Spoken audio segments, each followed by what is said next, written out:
এখন দেখো আমি ব্লগ সে এন্ড করেছিলাম স্নান করে, আর এখন ওয়াকিং আমার শেষ হয়ে গেছে।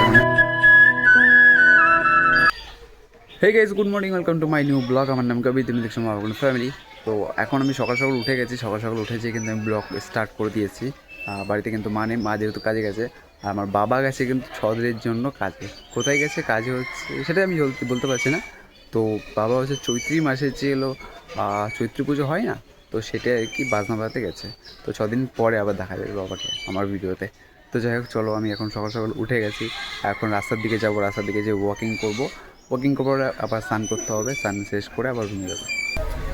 তো বন্ধুরা, আমি রাস্তায় বেরিয়ে গেছিলাম ওয়াকিং করতে, এখন ওয়াকিং আমার শেষ হয়ে গেছে, অনেকক্ষণ হাঁটাচলা করলাম। তো এখন বাড়ির উদ্দেশ্যে যাবো, চলো। বন্ধুরা, আমি হাঁটার পর চলে আসলাম বাড়িতে, এখন দেখো আমি চেয়ারে বসছি। তোমাকে এভাবে চেয়ারে বসতে হয়, স্নান করতে হবে, স্নান করার পর তো বন্ধুরা, এখন হচ্ছে রাত্রি 10:30 বাজে, আর আমি ব্লগ সে এন্ড করেছিলাম স্নান করে, আর এখন শুরু করছিলাম। তো চলো, আজকে রাত্রে আমি কী খেতে চলেছি সেটা তোমাদের সাথে শেয়ার করে দিই। তো আজকে খেতে চলেছি, এখানে আছে পাট শাকের সেই কি একটা ভাজা টাইপের, আর এখানে আছে মাছের ঝোল। তো আজকে এই আইটেমগুলো আজকে খাবার আছে। তো চলো, আজকের ব্লগটা এই পর্যন্তই। কেমন লাগলো তোমরা কমেন্টে জানিও। দেখা হচ্ছে কালকে সকালে। নিজে ভালো থাকো, অপরকে ভালো থাকো। তো বাই।